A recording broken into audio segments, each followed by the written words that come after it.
So this morning, I'm preaching a sermon that we have called, as you saw from the video, This is the Church of God. It's our own interpretation of This is America by Childish Gambino and This is Nigeria by Fowles. And what we're trying to do is to highlight a couple of issues that have become a problem, in that we believe that these issues or problems have become a hindrance to the fulfillment of God's purpose through the church. In 1 Peter chapter 2, verse 9, the Bible says, but you are a chosen generation. But you are a chosen people. Now, the actual Greek translation of that phrase, chosen people, is called out. It comes from a Greek word that is pronounced ecclesia. So when the Bible says you are a chosen people, it is saying you are a chosen and called out people.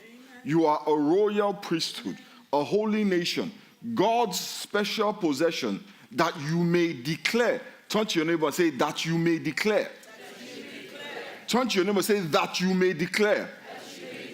Don't say it in this way. Declare it to your neighbor, that you may declare. So you have been called out, you have been chosen, that you may declare the praises of him who called you out of darkness into his wonderful light. These people that the Bible is talking about, they came to be known as Christians, or the body of Christ, or the church of God. But whatever label you choose, I want you to know that the Bible is talking about you. Amen. You are the church. You are the chosen people. You are the called out ones. You are the ecclesia. Now, I know some people think the ecclesia is the leadership of the church or the pastors of the church. But the Bible doesn't say that. The Bible says that we are the ecclesia. We are the called out ones. We are the chosen people. We are the royal priesthood. We are the holy nation. We are God's special possession. Hallelujah. But that verse also tells us why you have been chosen. So you weren't chosen just because. You weren't called out just because. When God chose you, when God called you out, he had a vision for you. He had a plan for you. There is purpose behind your being called out of darkness. And the Bible tells us it is so that we may declare the praises of him who has called us. Not to declare our own praises, or to declare the praises of a denomination, or to declare the praises of a man of God, but to declare the praises of him who has called us.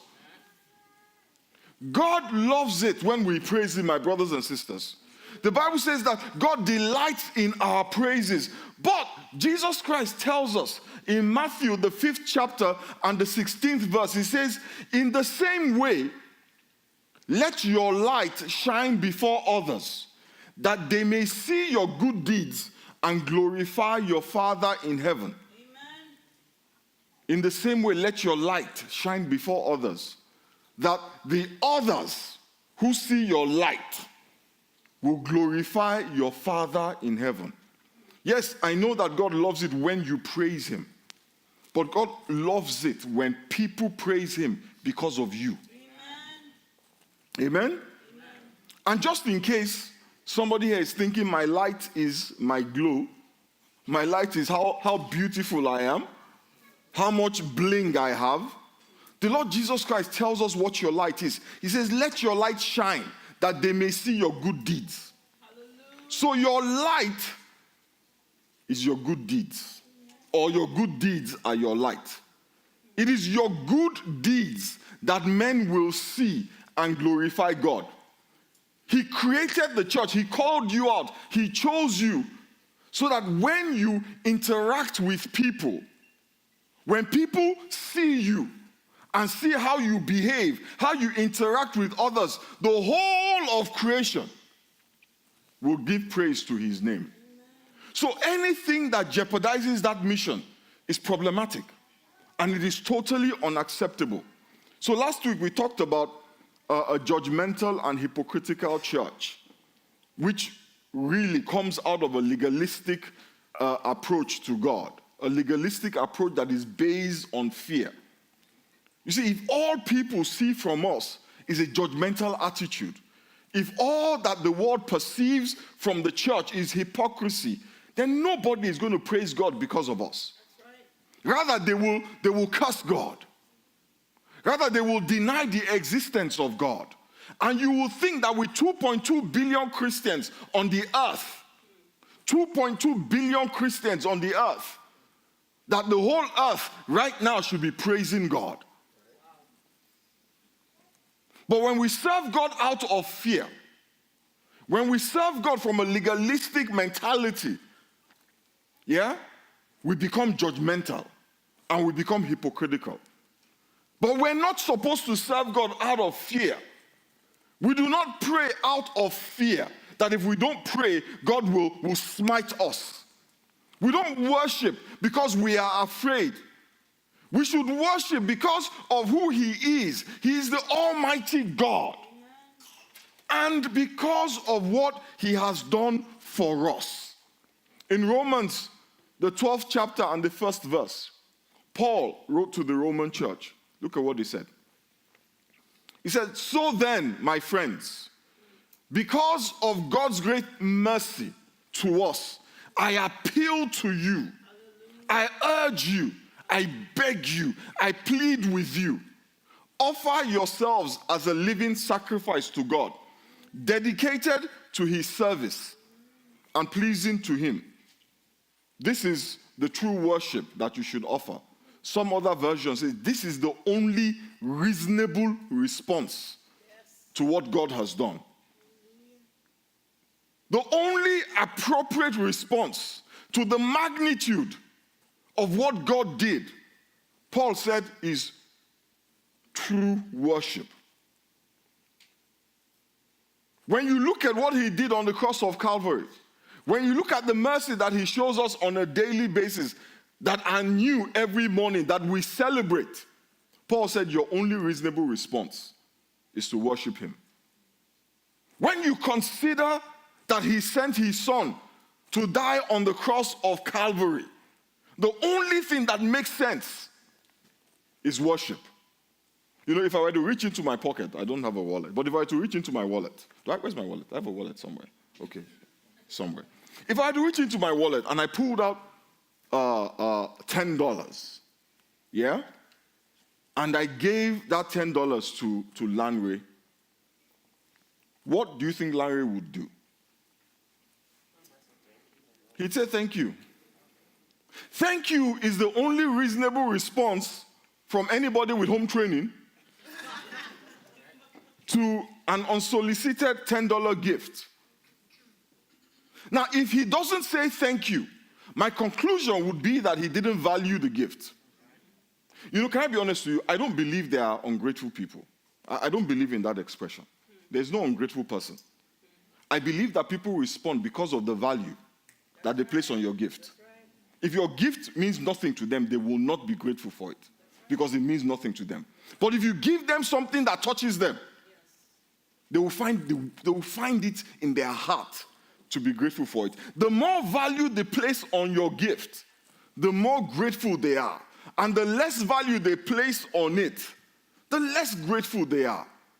The more value they place on the gift, the greater their expression of gratitude. If you gave a man who was too poor to afford his next meal $10, he would be very grateful. But if you gave a billionaire, somebody who has $25 billion in cash in his bank account, if you gave him $10, it means nothing to him. He won't even, he will be like, what am I supposed to do with this? The last thing he'll be thinking about is to say thank you. And if he says thank you, I promise you he doesn't mean it. It means nothing to him. It doesn't impact his life in any way. Paul, when he wrote this thing to the Roman church, he understood the value of Calvary.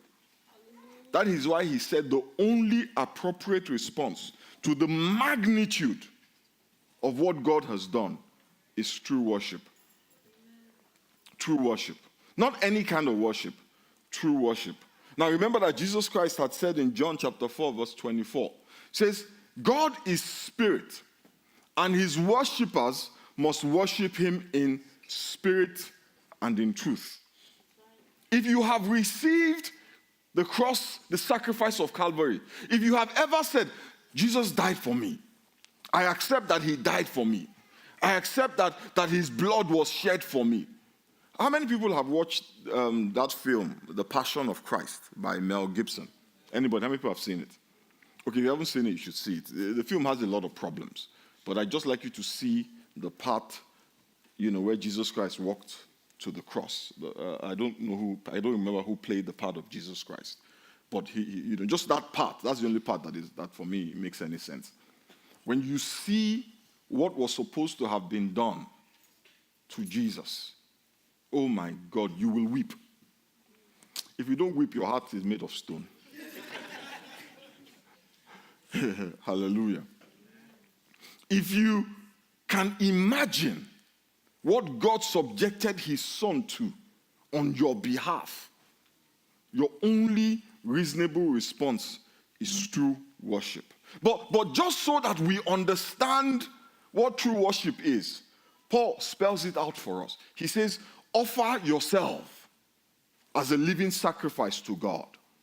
Simply put, Paul is saying, give yourself to God. That is your thank you. Give yourself to God. Dedicate your life to God. That is the only thing that makes sense. That is the only thing that makes sense. Give your life to God. And if you have given yourself to God, if you have dedicated yourself to God, if you have committed yourself to God, you know what that means? It means that you belong to God. That is what it is to be a living sacrifice. Saying, God, I no longer belong to anybody, myself included. I belong only to you. Now, what does that mean on a practical level? It means that every choice I make, every decision I make, every turn I take, I do it because that is what God wants. Not because I enjoy it. Not because it is comfortable or it is popular, but that is what God wants. Why? Because I no longer belong to me. So my comfort is not the point. I no longer belong to me. I belong to God. So I am, as it were, a vessel in God's hands. My car belongs to me. Amen? I don't belong to my car. My car belongs to me. I decide where my car goes. I decide where I park the car. And I do it based on my needs, on my plans, on my purpose, on my convenience. Imagine if my car woke up one day and said, you know what, Femi, I don't really like the idea of where you park me. And I'm thinking to myself, I need to park the car at a certain point so that I can, get stuff from Home Depot and put it in the trunk of the car, because if it is too far away, it's going to be a problem. The car doesn't like where I parked it, but it has nothing to do with the car. I own the car. I decide. God owns you. Amen. He decides. Amen.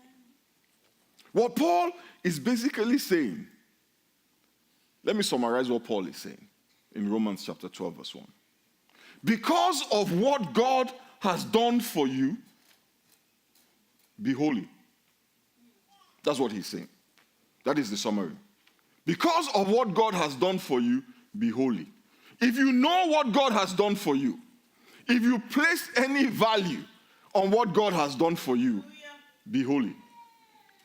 I know that when many of us hear the word holy, we immediately think of moral uprightness. We think of someone who diligently obeys all the rules and regulations in the Bible. But holiness is more than that. 1 Peter chapter 1 verse 16, for the scriptures say you must be holy because I am holy. That word holy comes from a Greek word that is pronounced hagios. Don't you know we say hagios? And what hagios primarily means is set apart for or reserved for. Have you ever gone to a restaurant and there's a sign on the table that says reserved? That means no one else sits on that table until the person for whom it is reserved for shows up. When we were growing up, I grew up in Lagos on the west coast of Africa. There was a chair in my house. There was no reserved sign on it. But everybody knew that if you were well born, You don't go near that chair. There were a set of plates. Now, it wasn't like that in every household. In my own household, it was. Oh, you all were born in West Africa too? There were a set of plates that nobody was allowed to use. It is better you eat with your hands than that you touch those plates. Because those plates were reserved for daddy. And my mom would even take it further. When you opened the pot where the stew was, there were certain parts of the meat that was reserved for daddy. And woe betide you if you touched it. So hagios is reserved for, set apart for, dedicated to. But it also means to be morally upright. But it's a moral uprightness that is derived from the set apartedness. It is not enough to be morally upright. Are you set apart for God? Are you dedicated to God? Do you belong to God? You can be morally upright, but not completely dedicated to God. You can abstain from fornication because you're trying to protect your reputation, but not because you or your body are dedicated to God. The Pharisees were morally upright, but God rejected them. Because for them, it was not about God. It was about them and their reputation. To be holy means that we live for God. And when you live for God, being morally upright is part and parcel of it. Yes. So we can talk about grace. Because we're talking about grace to people who live for God. There's an assumption that the people hearing the message of grace are people that are dedicated to God, not people with a separate agenda. Hallelujah. So I asked you that question this morning. To whom do you belong? Amen. True holiness is not about sin. It is about God. I'm sure you people have heard that expression, being sin conscious or being God conscious. The end result is the same, holiness. You see, true worship demands holiness, as I have defined holiness. And I know that many of us New Testament Christians, we don't like that word holiness. When we talk about how we are not saved by obedience to rules and regulations, when we say that we are under a new covenant, many interpret it as a license to immorality. When you tell people Jesus Christ has paid for all my sins, past, present, and future, many interpret that to mean, so I can do whatever I like. It has already been paid for. So even the sin I have not committed has been paid for, so let me just do it. The cross is not a blank check. The cross is not a blank check to live as you so desire. Because the cross is for people who understand the value. And if you understand the value, your only reasonable response is through worship. When the world looks at you, what do they see? Do they see a life that causes them to praise God? When they see us at the bar, matching them shot for shot, do they praise God? When we scheme with them to lie and defraud others, do they praise God? When they see us coming out of hotel rooms with people we're not married to, are they praising God? We are the church. When they see us chasing money with a vengeance, even more than they would chase money, are they praising God? We are the church of God. We are called to bring praise to his name. We are set apart for him. We are called to be holy. Who is praising God because of you? You're in the church on Sunday morning, but they know where you are every Friday night. Are you still the church of God? Are we still the church of God? Are we the church of 2.2 billion little gods? Because a lot of what we are doing today is not true worship. You see, what we are calling Christianity, can I be honest with you, is idolatry. A lot of what we come to do on Sunday morning is to bow down at the altar of self.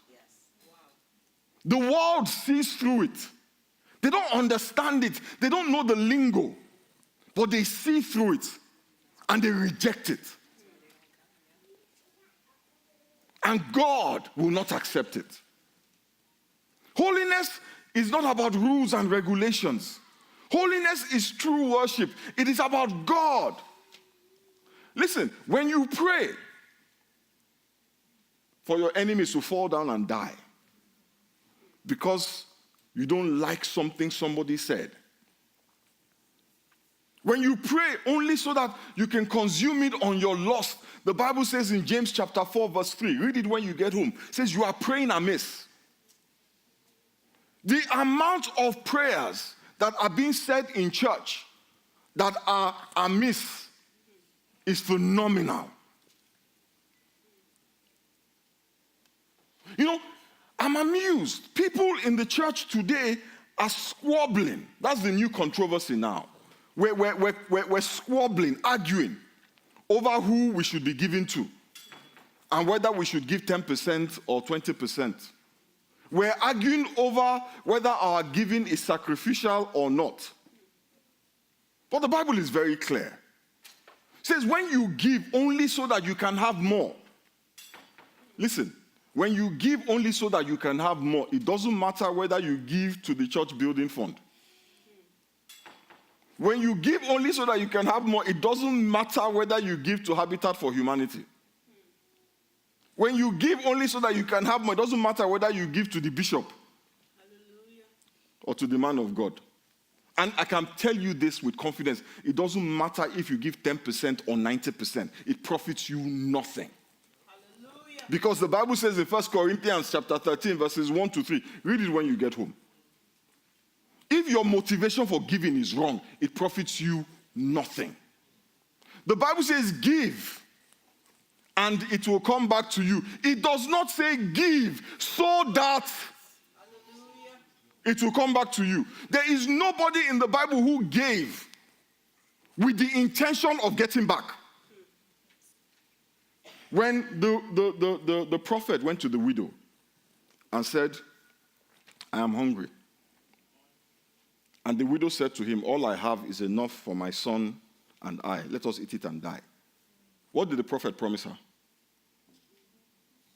Nothing. Just, please now, I'm hungry. Bring it. And she brought it and God blessed her. She had no idea what God was going to do. When Solomon brought 1,000 heads of cattle and sacrificed it, he had no idea that God was going to come that night and visit him. They did it out of love, out of gratitude for what God had done for them, out of a burden for a hungry man. Yes. We will do it with calculation.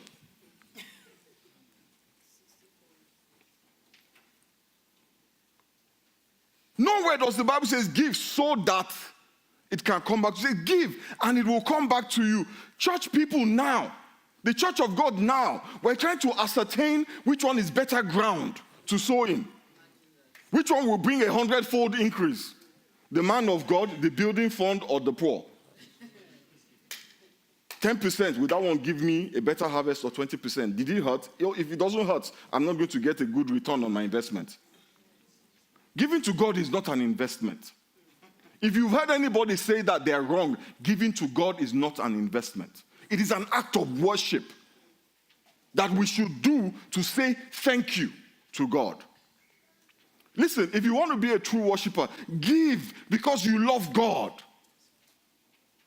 And you want to say thank you by presenting yourself as a living sacrifice. When you give to the poor because you are burdened by their poverty. Because you see the suffering and you think to yourself, I have so much. Let me help my brother. Let me help my sister. Let me help my neighbor so that their burden can be relieved. When you give to the church, when we take the offering and you give to the church, please, if you see it as an investment, keep your money. Give because you want to see the kingdom of God expand. Give because Jesus Christ said, let us preach the gospel to all the nations. And you want to participate in that. Give because you want to see souls saved. And if you give to a man of God, give because you want to bless somebody who is serving in the house of God. Give as you are led by the Holy Spirit, and God will bless you. Not so that God will bless you. Because if he doesn't bless you, it's okay. Do you ever give a thank you present and then you wait for the person you gave the thank you present to bless you for the thank you? How many of us have done that? You know, somebody does something fantastic for you, so you say, you know, Pastor P, you know, you were so helpful. Here is just something to say thank you. Just, you know, and then I'm waiting for my harvest. But that's what we do. I know a guy, when I was starting in the faith, he was broke. He was just broke. No money. He goes to church one day, and one of the older gentlemen see him and gave him, you know, some money. I think it must have been about 5,000 naira in those days. The boy was, and 5,000 naira was the equivalent of a month's salary for him. He was so overwhelmed with gratitude. Yeah? He said thank you to the guy, said thank you to the guy. And the guy's like, no, it's okay, it's only $5,000. The boy left, calculated the money, calculated what that money means to him. So he went back to the guy again and said, sir, I'm sorry, but I have to say thank you again. The guy said, really? You're saying thank you again? Okay, here's another 5,000. Now, the boy did not say thank you a second time because he was trying to provoke the man. He was just grateful. We sit down and we calculate. We're not grateful. But they have told us. They have told us. We've heard many sermons. If you give 10%, God will give you back 30-fold. If you give 20%, he will give you 60-fold. If you give to the man of God, you will get 100-fold. That's a lie. And we need to stop it. Because those things are driven not by a love for God, but by a desire to self-worship. Who is your God? You know, if God doesn't bless you with 1 penny again, it's okay. Do you know why? Because what he did on the cross is more than enough. If the cross is not enough for you, you don't know what the cross is. And many of us don't know what the cross is. Because when we preach to people, we don't preach to them the cross, we preach comfort. Yes. Give your life to Christ, and he will cleanse you so that you can now qualify for blessings. That's what a lot of us have heard. But you see, it doesn't matter what you hear, you have your Bible.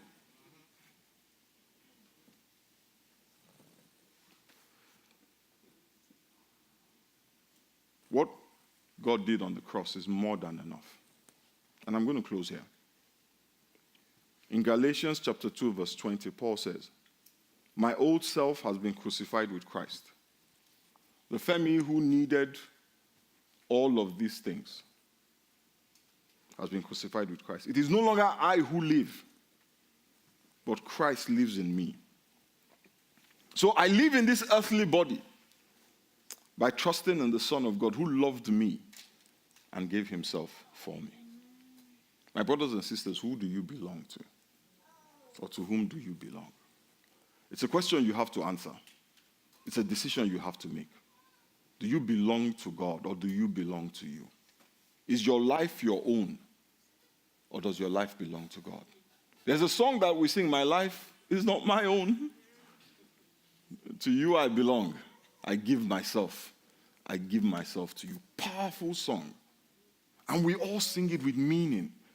But as soon as we leave church, we take our life back. Say, actually, Lord, I just borrowed you my life for an hour and a half. After that, it's my own. And you know what? Can I be honest with you? That's okay. But for Calvary, for the blood that was shed for you, that is insufficient. I want us to just take a minute before we pray. The way that you have lived and the way that you live, to whom do you belong? The choices that you make, the turns that you take, to whom do you belong?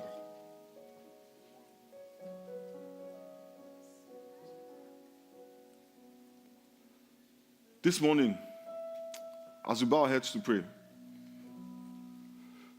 if you want to belong to God, if you believe that the sacrifice of Calvary is worth your life, is worth a life of service to God, if you believe that the sacrifice of Calvary is worth all that you are and all that you have, I want you to just speak to the Lord this morning. Say, Father, I give myself to you. This morning, I rededicate myself to you. I promise, Lord, that I will live for you. On Monday, I will live for you. On Tuesday, on Wednesday, on Thursday, on Friday night, on Saturday night, on Sunday, Lord, I will live for you. Because I belong to you. Let us rise to our feet.